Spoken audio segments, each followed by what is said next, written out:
మీరు చెప్పింది చాలా కరెక్ట్ సార్. అరే బావా రారా వెళదాం.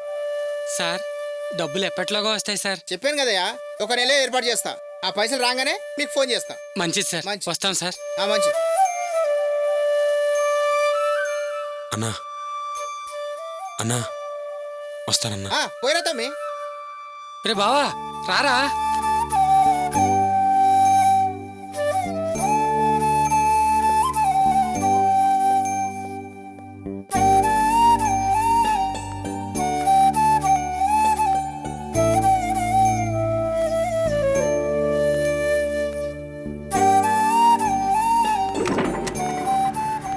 పర్వాలేదు బావా, నీ కష్టం వేస్ట్ కాలేదురా. నీ డబ్బులు నీకు తిరిగి రాబోతున్నాయి. చాలా సంతోషంగా ఉంది. కూర్చోరా. రేయ్ ఏమైందిరా బావా? అరే నేనేదో డబ్బులు రాబోతున్నాయని ఆనందంలో ఉంటే నువ్వేంట్రా ఏదో పోగొట్టుకున్నట్టు ఫీల్ అవుతున్నావు? ఏంట్రా ఏంటి? నేను ఉద్యోగం వస్తే చాలనుకుంటే నువ్వు డబ్బులు వస్తే చాలనుకుంటున్నావు. ఆ డబ్బులతో నేను ఆటో బాకీ తీర్చాలి, అంతేగా? ఒరే బావా, ఒరే బావా, నువ్వు నన్ను అర్థం చేసుకుంది ఇంతేనా? నీకెంత డబ్బు సమస్య ఉందో నాకు తెలీదా? సంపాదన అంతా వడ్డీలకు కడుతున్నావు. ఆ డబ్బులు వస్తే నీ సమస్యలు తీరతాయని అన్నాను, కానీ నా ఆటో కోసం కాదురా. ఇందాకే కదరా షెడ్యూల్ లీజుకి ఇస్తారని అన్నాను. తీసుకుంటే సంపాదన బాగుంటుందనుకున్నాను, కానీ నువ్వు డబ్బులు ఎక్కడివిరా అన్నావు. అప్పుడే ఫోన్ రావడం, మనం ఇక్కడికి రావడం, ఇలా డబ్బులు వచ్చే అవకాశం రావడం, ఈ ఆనందంలో అన్నాను కానీ నా కోసం కాదురా. నువ్వు సుఖపడతావని అన్నాను కానీ నా స్వార్థం కోసం కాదురా. ఎలా అనగలిగావురా? చాలా మనసుకు బాధ కలిగే మాటలు మాట్లాడేవురా. బావా నన్ను క్షమించరా. వాసుగాడికి ఉద్యోగం దొరకలేదన్న బాధలో నీతో అలా ప్రవర్తించాను, అంతేరా. నిజంగా సారీ బావా. పోన్లేరా, నువ్వు కావాలని అనలేదన్న విషయం నాకు తెలుసు. వాసు గురించి వాళ్ళ మామగారు చూసుకుంటారని ఆ పొలిటీషియన్ అన్నది నిజంరా. నువ్వెందుకు దిగులు పడతావు? నువ్వు నీ జీవితం గురించి చూసుకోవడం ముఖ్యంరా. డబ్బులు రాబోతున్నాయి. ఆ ఆర్కే షెడ్డు లీజుకి తీసుకుందాం. రారా పద.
మినిమం సెన్స్ లేదా? ఎంటీ గారు రూమ్ లో ఇలా కూర్చోవడం పద్ధతేనా? ఏ నేను కూర్చునే పద్ధతి బాలేదా? ఓహో, మల్స్ అబ్రాడ్ వెళ్ళి అక్కడి నుంచి తిరిగి వచ్చి నాకు డైవర్స్ ఇస్తారన్న విషయం విని నువ్వు ఇలా బిహేవ్ చేస్తున్నావు కదూ. నేను ఆయన దగ్గర నిజం దాచానన్న కోపంలో అలా మాట్లాడారు. ఆయన ఫారెన్ నుంచి వచ్చిన తర్వాత ఆయనకి ఎలా నచ్చ చెప్పాలో నాకు తెలుసు. నేను కంపెనీ జీఎంని. ఆ విషయం గుర్తుంచుకుని బిహేవ్ చేయి. ఓవర్గా నడుచుకుంటే బయట గెంటాల్సి ఉంటుంది. First get down and leave the cabin. Kavya, నువ్వు చాలా పౌరుషం గలదానివి. ఎంత కోపముందో అంత తెలివి ఉంది. కానీ ఆ తెలివంతా ఏమైపోయింది? నిన్న జరిగిన దానికి నువ్వు అసలు పక్కకే రావనుకున్నాను. కానీ అదంతా మర్చిపోయి సిగ్గొదిలేసి తెగబడి మళ్ళీ ఆఫీస్కొచ్చావు. అవును, నాకు తెలియక అడుగుతున్నాను. నన్ను బెదిరించడానికి నీకే రైట్స్ ఉన్నాయి? నేను ఈ కంపెనీ జీఎం అని నీకు తెలీదా? అది నిన్న. కానీ ఈ రోజు నువ్వు అసలు మా ఆఫీస్ స్టాఫే కాదు. నీకు అసలు లోపలికొచ్చే అర్హతే లేదు. అసలు నిన్ను కంపెనీలోకి అలౌ చేయొద్దని ఎండీ గారు ఆర్డర్ వేశారు. అది తెలుసా నీకు? నో, ఆయన అలా చెప్పే మనిషి కాదు. నాకు మల్స్ గురించి బాగా తెలుసు. నువ్వు అబద్ధాలు ఆడుతున్నావు, డ్రామాలు ప్లే చేస్తున్నావు. నువ్వు ఇలాగే అంటావని ఎక్స్పెక్ట్ చేశాను.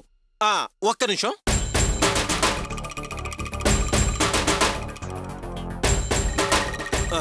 చూడు, మల్స్ ఫ్లైట్ ఎక్కక ముందు నాకు పంపిన మెసేజ్. చదివి ఆనందించు. నీకు ప్రేమతో నాకు పంపిన ప్రేమలేఖ.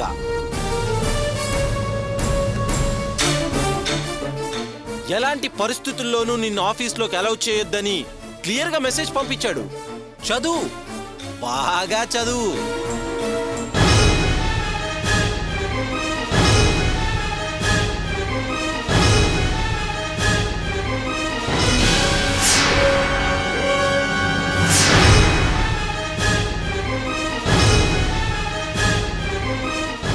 నీ పరిస్థితి చూసి జాలితో అయ్యో పాపమనాలనిపిస్తుంది.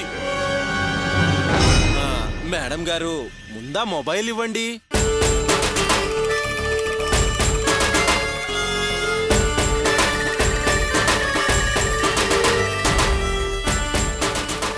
కోపంలో దీన్ని ఎక్కడ విసిరేస్తావోనని చాలా టెన్షన్ పడ్డాను. దీన్ని విసిరేసి నన్నెక్కడ ఇరికిస్తావోనని లోపల ప్రాణం గిలగిలలాడిపోయింది. కానీ ఛాన్స్ మిస్ చేసుకున్నావు కదా మిస్ అమ్మా. నీకు నువ్వే వలలో పడ్డావా, గిలగిలలాడిపోతున్నావా, గింజుకుంటున్నావా? ఏంటి మేడం మీరు మరీ ఇలా అయిపోయారు? ఎక్కడి నుంచో వచ్చిన నేను నిన్ను బయటికి పంపించే పొజిషన్లో ఉన్నాను. పాపం ఎండి గారి భార్య జిఎండి గారు ఇప్పుడు బయటకెళ్లే పొజిషన్లో ఉన్నారు. Power Govinda, place Govinda, Govinda Govinda. విధి ఒక విషవలయం, విషాద కథలకు అది నిలయం. చూడండి మాజీ మేడం గారు, మీరు ఎంత ఉరిమి చూసినా పోయిన మీ ఉద్యోగం రాదు, నా ఉద్యోగం పోదు. నా కోరిక ఒక్క పూట ఒక్క గంట. నువ్వు ఒప్పుకున్నావంటే తిరిగి మరో గంటలో నీ ప్రాబ్లం నేను సాల్వ్ చేస్తాను.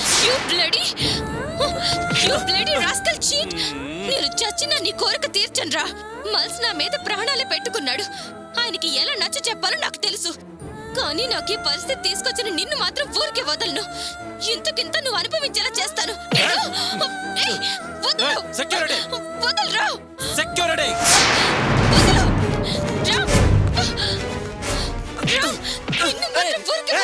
ఏంట్రా చూస్తున్నారు? విడిపించండి. మేడం, సార్ వదలండి మేడం. వీడు నాతో ఎలా బిహేవ్ చేశాడో మీకు తెలుసా?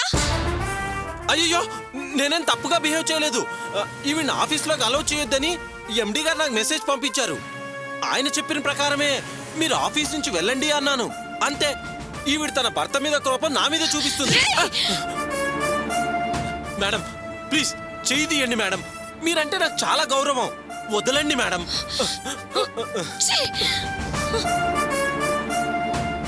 మేడం, మీ మధ్య ప్రాబ్లం ఏంటో నాకు తెలీదు. ఎండి గారు ఫారెన్ నుంచి రాగానే మీకు డైవర్స్ ఇస్తానన్న మాట మాత్రం నాతో అన్నారు. ఈ విషయం మీకు తెలుసు. తెలిసి కూడా ఆఫీస్కి ఎందుకు వచ్చారో నాకు అర్థం కావట్లేదు. మీకు ఆఫీస్లో ఇక ఏ రైటు లేదు. చూడండి, ఇక ఎవరు ఈవిడ ఆర్డర్స్ ఫాలో అవ్వాల్సిన అవసరం లేదు. ఎండి గారు వచ్చే వరకు అన్ని పవర్స్ నాకే ఇచ్చారు. అలా అని మెసేజ్ కూడా పంపించారు. నేను మర్యాదగా క్యాబిన్ వెకేట్ చేయమన్నాను. కానీ ఈవిడ నా చొక్కా పట్టుకుని నా మీద తిరగబడి చేయి చేసుకుంది.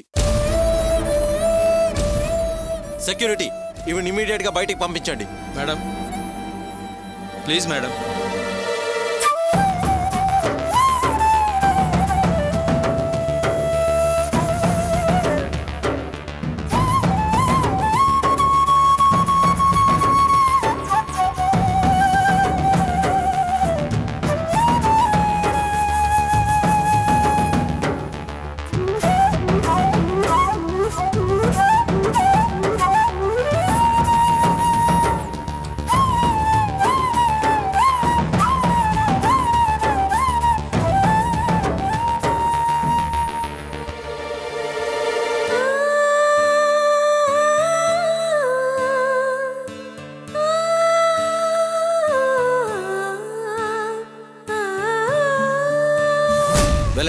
వీళ్ళందరూ పని చూసుకోండి. అలాగే సార్.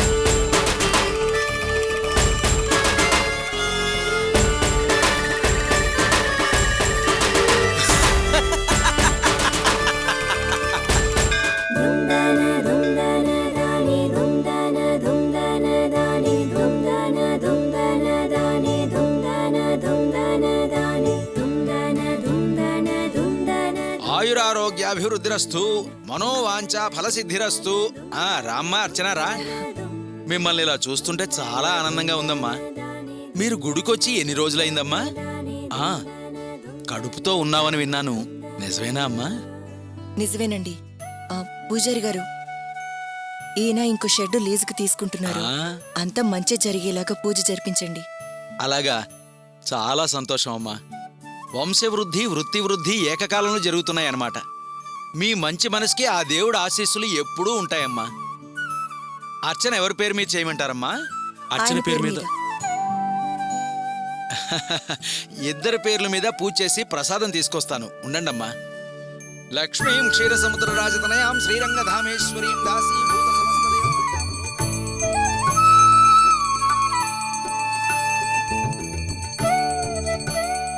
భగవంతుడా, మేం పెళ్ళైన దగ్గర నుంచి చాలా సంతోషంగా ఉన్నాం. ఈ సంతోషం ఎప్పటికీ ఇలాగే ఉండేలా చూడు స్వామి.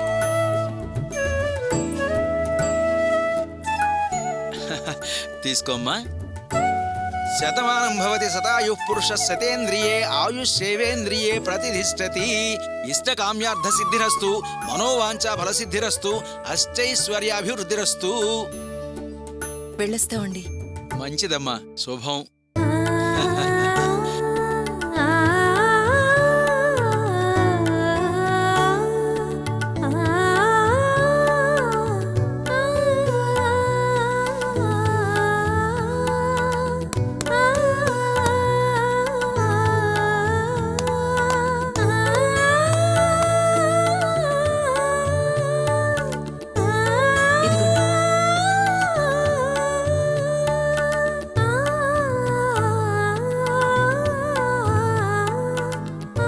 అర్చన,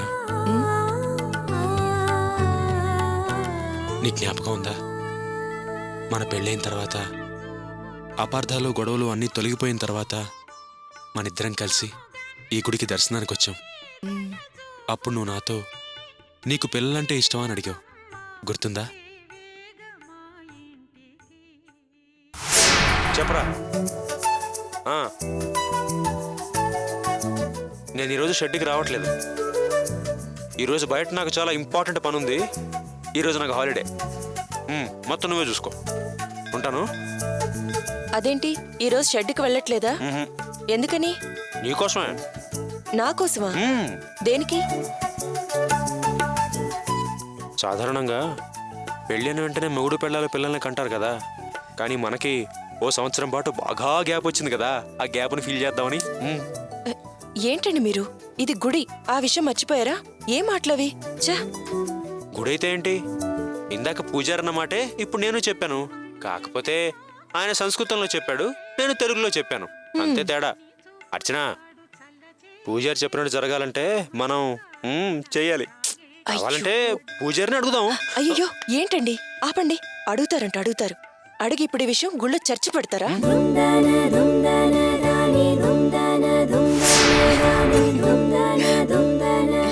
ఇప్పుడు ఆ విషయం ఎందుకు జ్ఞాపకం వచ్చింది? అర్చన, ఇప్పుడు నువ్వు కడుపుతో ఉన్నావు, మనం మళ్ళీ ఆ గుడికి వచ్చాం, అందుకే ఆ విషయం జ్ఞాపకం వచ్చింది. నేను కడుపుతో ఉన్న దగ్గర నుంచి అంతా మంచి జరుగుతుంది, గమనించావా? నా కడుపులో బిడ్డ పడ్డ క్షణం మంచిదనుకుంటా. అన్ని సమస్యలు తొలగిపోతున్నాయి. ఆ దేవుడు కరుణించి మనకి మంచి రోజులు వచ్చేలా చేశాడు. మీ అమ్మ మనసు మార్చాడు, వాసుకి మేలు చేశాడు. వాసుని వాళ్ళ మావగారు అల్లుడిగా అంగీకరించారు. అందరం కలిసిపోయాం, 2 కుటుంబాలు కలిసిపోయాయి. అవునర్చన, జరిగిన విషయాలనే తలుచుకుంటుంటే నిజంగా నాకు చాలా ఆనందంగా ఉంది. వాటన్నింటికంటే నువ్వు ఇంకో షెడ్ లీజుకి తీసుకుంటావన్నప్పుడు నాకు చాలా ఆనందం కలిగింది. ఈ ఆనందానికి కారణం నా కడుపు పండిన వేళా విశేషం.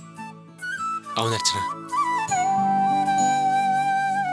ఇక నుంచి మనకంతా మంచి జరుగుతుందన్న నమ్మకం నాకుంది.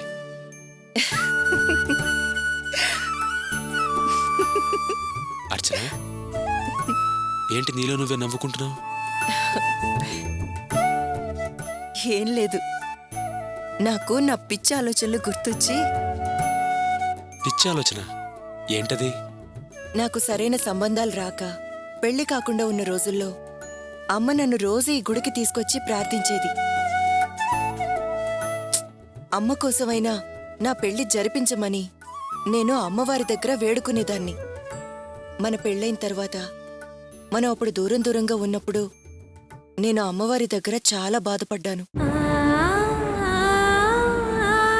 ఎందుకు నాకు ఇలాంటి పరిస్థితి తెచ్చావని గొడవ పడ్డాను. అసలు ఈ గుడికి రావడమే మానేశాను.